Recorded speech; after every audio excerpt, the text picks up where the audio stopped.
And that brings us to item 9, which is the opening of our budget hearing 4. And this tonight is, budget hearing 4 is summary in preparation of the Board of Ed's adoption of our budget, which will come up at our next meeting, our next public meeting. And I will turn it over to you, Bill. So budget hearing 4 is really the last chance for any action to happen, and although we don't anticipate any, I want to point that out. At the next meeting, we'll adopt the budget formally, and then there is budget hearing 5, which is essentially a summary of what we've accepted, and then it goes on to the budget vote on May 17th. So the proposed budget, just to briefly recap tonight, is a 1.3% increase. And most notably about this budget, and for the superintendent, this is unusual because since 2008, budget matters have been really difficult, and each year there's a lot to explain, but the tax levy this year will only be 0.4%, which is the lowest probably in ever. 0.4% tax levy increase. I mean, I don't recall, even when I was here in the 90s, or stories from before that of a tax levy that was lower. So that's good news for the taxpayers, certainly. At this point, we'll take a look at the proposed budget, and I'll turn it over to Greg, the details. Okay, we're required to show the chart on the left, which is the budget distributed by component, and it's distributed by program, capital, and administrative. The amounts and percentages are there, but noteworthy is that the program makes up the majority of our costs in terms of our budget, followed by capital, and the smallest portion is administrative. On the right-hand pie chart, it's looking at the same numbers a different way by object, and the big blue area shows wages and benefits. We're driven by our staff that works for the school. We're a labor-intensive organization, and literally 3/4 of our cost is in manpower and benefits for the manpower. It's then followed by contractual costs, and there's other smaller pieces. The next largest is debt service, which is in light blue. It does make up roughly 7% of our budget. We have a small piece for supplies and equipment, and another small piece for vehicles and maintenance projects, which impact all the schools, which we call our CAP plan here, our Capital Asset Preservation Plan. But it makes up a very small portion of our budget overall. The budget includes all of our programs, all of our mandated programs. There are no program reductions in any way. All of our services remain at the levels they have been for a number of years, including all the programs that we've implemented since 1997. In terms of paying for this pie chart shows the revenue. It has to balance to our appropriations. The large blue area on this chart is for property taxes, including STAR. And we know we've talked about it before, but the STAR reimbursement is declining over time with different regulations.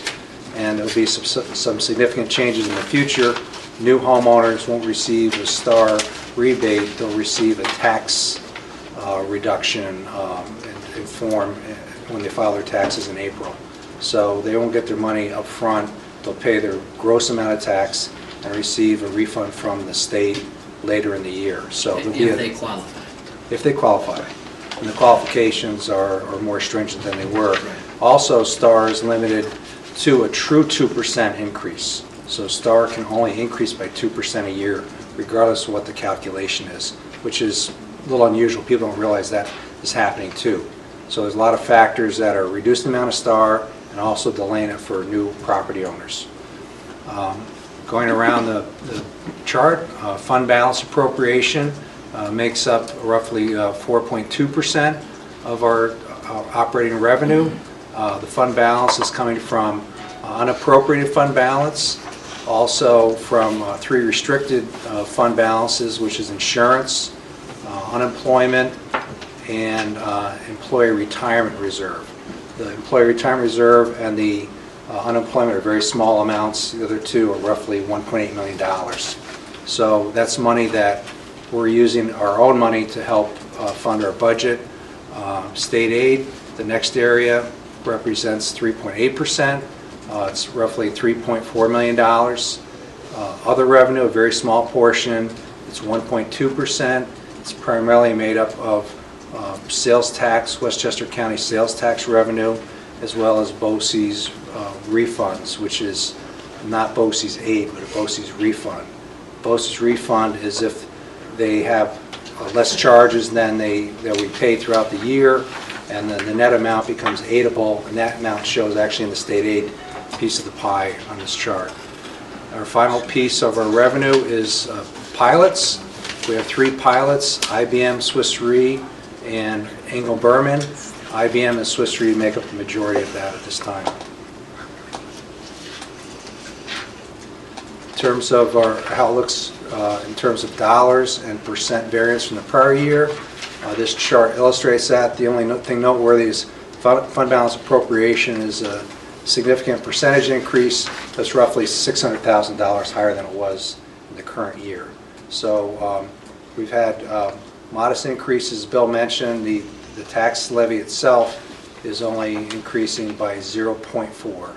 So it's a very small increase. It's in terms of dollars, it's $318,000, which is pretty amazing. In terms of tax rates, we're having 2 towns with tax rate decreases. North Castle will decrease by an estimated 0.66%. Bedford will decrease by 4.39%. Newcastle is almost at 0, it's 0.8%. And Mount Pleasant will see a modest increase of 2.6%.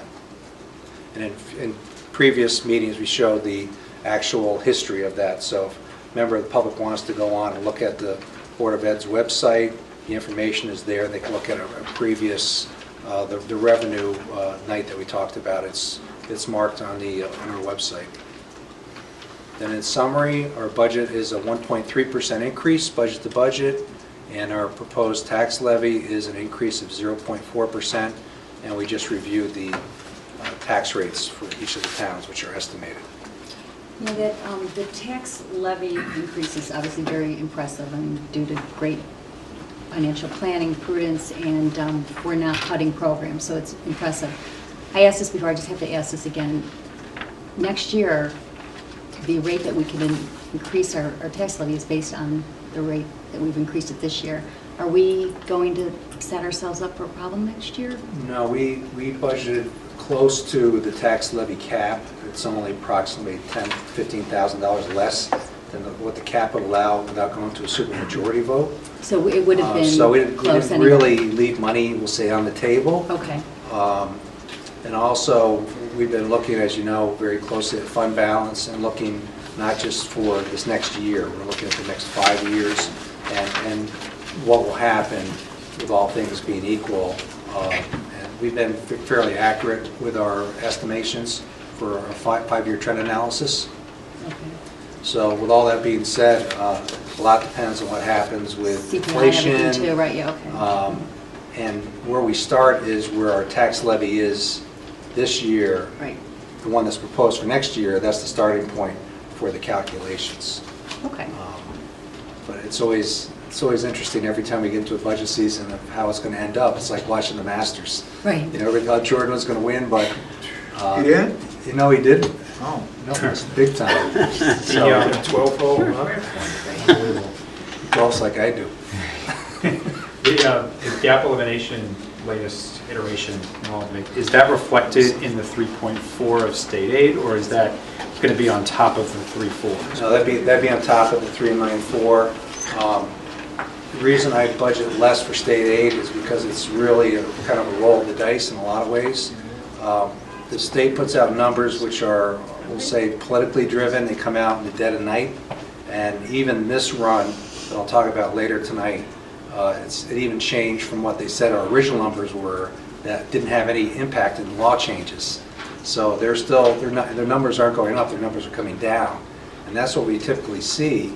And as we go through the end of the fiscal year, they usually take another 1 to 2 years later until they finalize the numbers that we're talking about tonight. And we've always been, in terms of when our external audit will come out, after the annual audit's done, we're usually within 1% of our revenue projections. So even though I'm deliberately low on the state aid, we'll end up losing or making money, let's make money, but having variances which equal out to about exactly correct each year. So there's no windfall for this increase of aid, because like I say, it's more of a politically driven number than a real number. But if it ended up that we got more than 3.4, in essence, what would happen? What would happen if we spend what we think we're going to spend and we don't overspend next year? Would at the end of the day, just the fund balance appropriation be lower as a source of revenue? And Right, and that ends up being a discussion for the following year's budget for 17-18. Do we want to provide more opportunity to give money back or put money into other reserves? Each year each year stands alone, but it fits together into a big puzzle. I think a good way to think about it is, if you go back to the estimated revenue, the fund balance appropriation, what we're taking out of reserves, is almost $4 million. So if we do get we're talking under $200,000 in capital elimination at this point, it would be an offset to $3.5 million, and just not significant. And trust me, we'd rather get more aid than less aid. Sure. Yeah. We maximize what we can for the state aid, but it really, we've never really received any of these windfalls that we were promised at this early stage of these budgets. Those numbers are refined. BOCES numbers change wildly between now and when we actually get the aid on these numbers, which could be an interesting study too, but it's never to our advantage. And so it always goes the other way. Funny that. It's kind of ironic, but that's kind of how it works. But really, without digressing too far, we should give credit to the state budget process for the appropriations for the aid and for the elimination of GEA. But I don't think they would have done it had there not been a clamor. Yeah. So, Absolutely. Yeah, and in addition to our advocacy folks who pushed for that, should note David Buchwald, our assemblyman, and George Latimer, our state senator, were both very aggressive on this. And while it may not be the windfall that we hoped, we'll take $100,000 or $200,000. Thanks, Brett. Any other comments or questions? Any from the public?